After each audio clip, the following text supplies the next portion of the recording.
up my heart to learning, open up my heart to love. Help me to know myself and how I should learn. I open up to learning, I open up to joy. Help me to learn a language and let it be my happiness. Hi everyone, welcome again to another Teacher Joseph podcast. Today we're going to talk about resistance.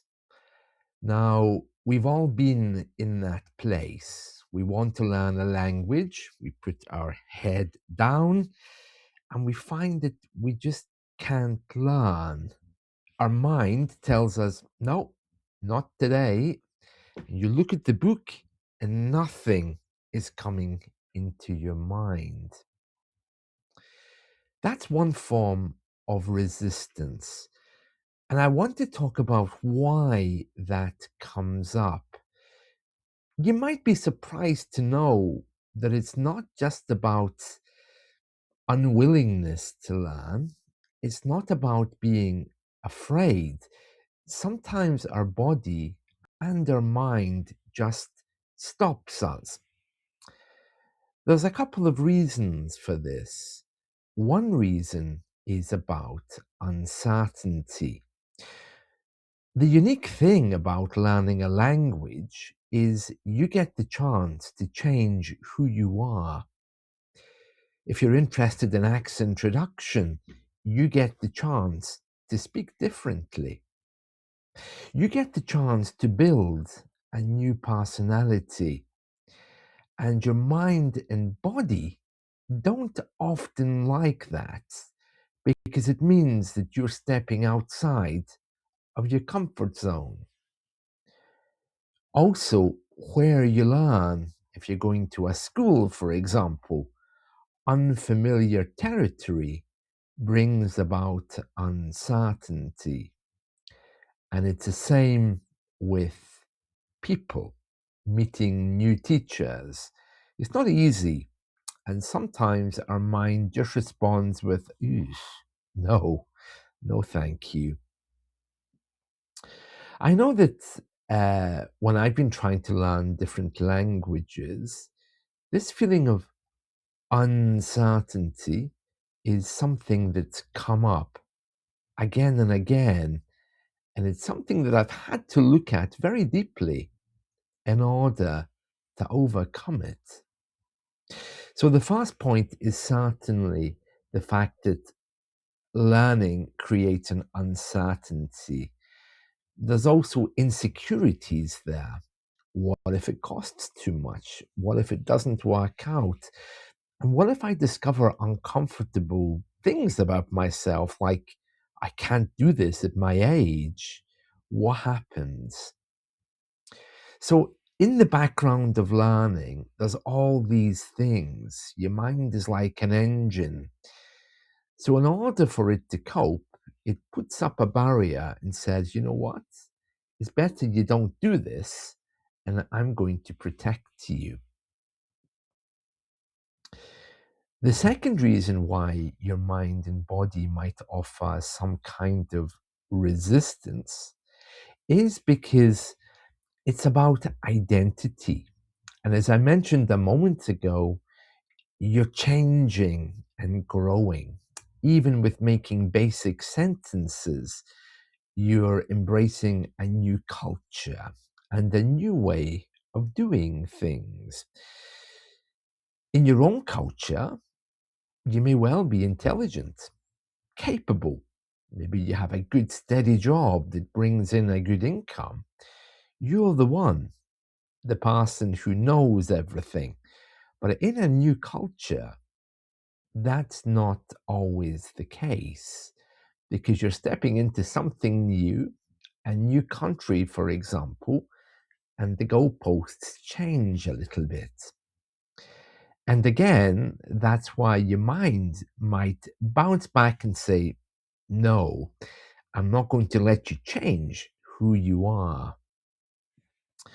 Learning, especially when you first begin, can really threaten your sense of identity and who you are because you're in an unknown space. with people that you don't know very well. They might be talking to you in English, but they might not be. And this takes you somewhere else. So your mind really wants to protect that self image that it has of you and that you have of yourself. Of course, as well, there's in the background the memories of school. Now, for all of us, I think, even those of us who say we loved school, there were always unpleasant moments. Certainly for me, at least my early school wasn't an enjoyable experience. And looking back, uh, I think those teachers that I had back in the 1970s and 80s, they definitely had personality problems. There was something very, very wrong. And as a teacher, I can see how they were carrying their personal lives into the classroom. Very sad, but very true. And anyway, as children, we certainly didn't make it easy for them. So this is another thing, the memories that we had of school, we were shamed. We were told that we were useless, and was almost like they wanted to knock us down instead of build us up. Now, this is something which I'm currently going through at university, because what I'm finding are lecturers who are very nice to me. Oh, you good man. Hello, hello. How are you? How's the weather? I mean, I'm much older than they are, so they're very nice. But when it comes to the marking process, they're really nasty. And when I say nasty, I don't mean they're unfairly treating me. I mean their communication methods to ask me about things and check about things. And in feedback they give me isn't even basically respectful. It's just institutional thinking. And we had that at school. And I had, I think, notes back from a lecturer last week who, in the classroom, is, oh, how lovely, how nice, how everything, blah, blah, blah. And when I got the notes back, it really looked like the knives were out, to carve me up. And I'm thinking, you know what? I don't care enough for it to be even concerned about this kind of thing because I know that it's not personal. But my point is, we're carrying all this stuff when we go to learn anything. And it takes a strong mind to let go of what we experienced in the past. Right. So, shame, criticism, pressure, comparing us to other pupils. Do you remember that they used to put the most intelligent person at the front of the class and make him speak? And they used to put the stupid one in the corner with a cone on his head to show that he was stupid. I mean, those kind of things, if we have those memories, of course, we're not going to be wanting to learn. So you can see why your brain, why your mind is putting up a defense. There's always a great fear of disappointment as well. I mean, for those of you who remember school, spending hours preparing your essay and your homework to be told it's worthless. And there's a lot of that even today. I'm seeing at university. It's not very nice, and it's not really the fact that it is worthless. It's the fact that they're not building you up. They are determined to knock you down to make you stronger. And for some of us, that really isn't the way to show us how to do things.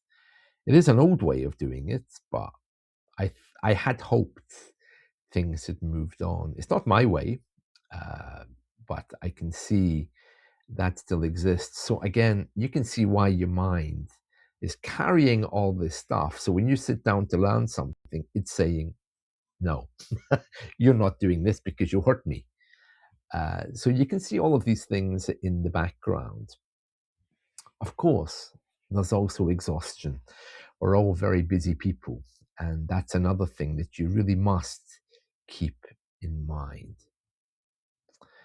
Um, Exhaustion, the cognitive load, think of that as the CPU memory, if you're if you're a technical person. It's all in the background, and it's all really trying to, um, of course, uh, get the information in. But if you're tired, or if you're on overload, or if you have kids screaming in the background, there's going to be resistance there to learning because it's a question of priorities. These are just practical things. Not really something that I want to go into now, but I'm just trying to explain the kind of things why your mind puts up resistance. Who are you to learn? You should be the mother of your children. You shouldn't be trying to learn French or English, you know.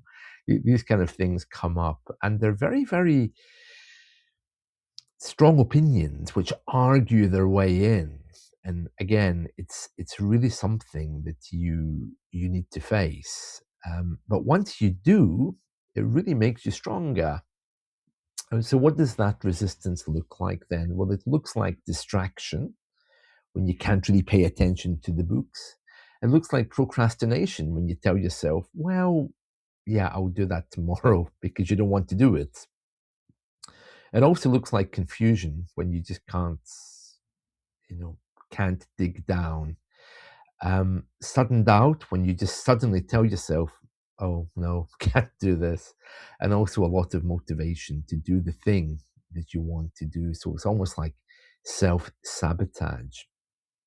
These are some of the things that we are carrying with us. And if you have ever had any um, other problems with your mental health, or even if you've been trying to beat something like addiction, these points that I've mentioned can seem so much stronger because sometimes, you know, if you're drinking alcohol or whatever, your choices are taken away from you and you're not able to see things rationally.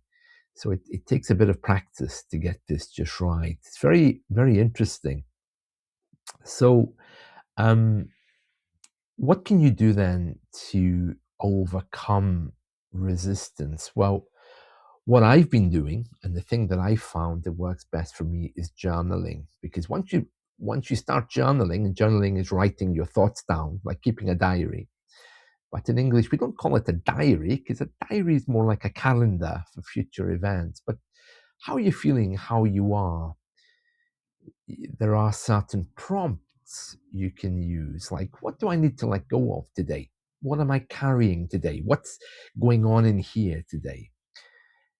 If you're not sure how to journal, just start by buying a simple notebook and writing in it. If you have issues that you don't want anyone to see, or if there's nowhere to hide your journal, use an online one. My tablet, for example, has an app called Note Shelf. It's a wonderful app. This is my tablet, and on the back of my tablet, there's stylus. So I can turn this thing into a notebook by using an app like Note Shelf. Note Shelf is amazing. You can password it, you can hide it, you can protect it. So if you're a kind of person who needs more privacy, Note Shelf might be for you. You can create as many notebooks as you want and just you can draw on them, do diagrams. It's just like pen and paper. So that's something else for you to consider. So journaling will allow you into your mind to see exactly what it is. I mean, I know in American psychology, they tell us, don't they, about the hidden child or the inner child, the wounded child that you're supposed to heal. But I don't really agree with that. But I do know that for all of us, when we come to learn, we face resistance. And there's nothing wrong with asking why. Journaling in the morning or late at night allows you to explore these things. And I would say it would be a great thing to do. Also, slowing your life down so you can hear exactly what the voices are saying to you would be good. Maybe you've chosen the wrong reasons for learning a particular language. Maybe it wasn't your choice. Lowering your expectations, that's another thing. You really need to be being real about what you can achieve. Opening a book for 2 minutes, reading it, isn't going to make you fluent in English. but spending half an hour with it and gently trying to get the meaning from it using different words is a much more effective way. Well, what else could you do to um, help you with this issue of resistance? Well, shortening your learning sessions, definitely you could do that. Instead of spending an hour with a book and learning nothing, spend 10 minutes and see what you can really pull out. Try to see it as an exploration rather than performance, because when you think of something as performing, you're comparing yourself to the other kids in the class. And even though you might be great at doing whatever the thing is you do, you need to be gentle with yourself as well. And the last thing is just reassuring yourself that it's okay to be who you are and how you learn. There is no threat. There's no one there that's going to hurt you. The very worst thing that can happen on a lesson on italki, for example, is quite simply if the teacher says, sorry, I can't help you. That's not such a bad thing. And from my experience of teachers on italki, when they do that, it's usually because of their insecurities, not because of yours. Younger teachers these days, because they are very young, they don't often know even how to handle the basics of a conversation. They're just giving you grammar. So if it's something they don't know, they'll say, oh, I don't know, sorry, can't help you. Not very helpful, but at least you know where you stand. And I'm not saying that because of your English. They're saying it because they really don't know how to help. Having said all of these things, though, um, there are, of course, other reasons why a teacher may terminate his contract with you. Your timekeeping, your stress. And if you are finding that, then it's a gift. It's something you can learn from. Maybe there is something there which he just can't help you with. Many people come to online lessons not really knowing what they want. They come, okay, teach me, give me English, I pay you. I pay you more if you give it to me quicker. Um, Lowering English down to that kind of commodity is never going to work. You need to